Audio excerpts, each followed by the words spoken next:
দেখলে তো ফজল ভাই, এবার আর বসে থাকা যাবে না। বৃষ্টির পরিমাণ দিন দিন বেড়েই যাচ্ছে।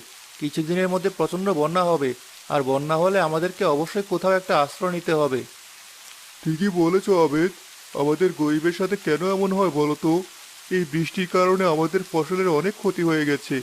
এখন যদি এরকম বৃষ্টি হতে থাকে আর বন্যা হয়, তাহলে যেটুকু অবশিষ্ট ফসল আছে সেটুকু শেষ হয়ে যাবে। তারপর সারা বছর আমাদের না খেয়ে থাকতে হবে। তোমরা শুধু শুধু এত চিন্তা করছো। সৃষ্টিকর্তা ঠিক একটা ব্যবস্থা করে দিবে।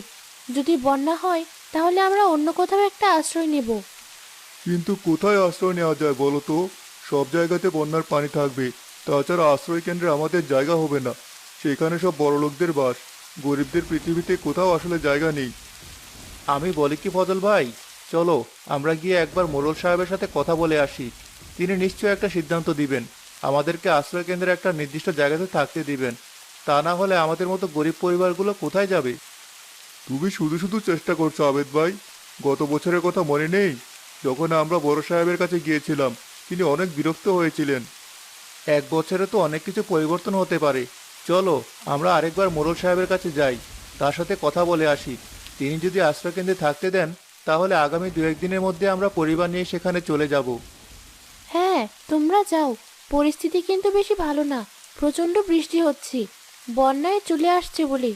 তাছাড়া গতকাল নদীর পানি অনেকটাই বেড়ে গেছে। এখন আমাদের একটা নিরাপদ আশ্রয় খুব প্রয়োজন। আপনি কেমন মানুষ বলুন? গ্রামে প্রচণ্ড বৃষ্টি হচ্ছে, নদীর পানি ফুলে ফেপে একাকার, আর আপনি কিনা এখানে বসে শান্তিতে তামাক খাচ্ছেন? গ্রামের মানুষের কথা একবারও ভাববেন না? ওরাই তো আজকে আপনাকে মোড়ল বানিয়েছে। ওরা আপনাকে কত সম্মান করে, আর আপনি কিনা তাদের কথা একবারও ভাবছেন না? আরে, ওসব গরিবদের কথা চিন্তা করে সময় নষ্ট করে কোনো লাভ আছে? তার চেয়ে ভালো তুমি খিচুড়ি আর ইলিশ মাছ ভাজি করো। বাইরে বৃষ্টি হচ্ছে, আর বর্ষার দিনে খিচুড়ি ইলিশ মাছ খাওয়ার মজাই আলাদা। গ্রামে শোনা যাচ্ছে বন্যা হবে। যদি বন্যা হয় তাহলে আমরা কি করব, কোথায় যাব, কিছু ভেবেছেন? কোথায় আবার যাব? যদি গ্রামে বন্যা হয় তাহলে আমরা সরকারি আশ্রয় কেন্দ্রে আশ্রয় নেব। গ্রামে যেসব ধনী পরিবার আছে সবাই সেই আশ্রয় কেন্দ্রে আশ্রয় নেবে। আর যেসব গরিব পরিবার আছে তারা কি করবে? তারা কোথায় যাবে? একবারও কি তাদের কথা আপনারা ভাবছেন না? আরে বাবা, কি মুশকিল! তারা কোথায় যাবে সেটা আমি কি করে বলবো? গরিবদের জন্মই হয়েছে কষ্ট করার জন্য, সংগ্রাম করে টিকে থাকার জন্য। দেখো হয়তো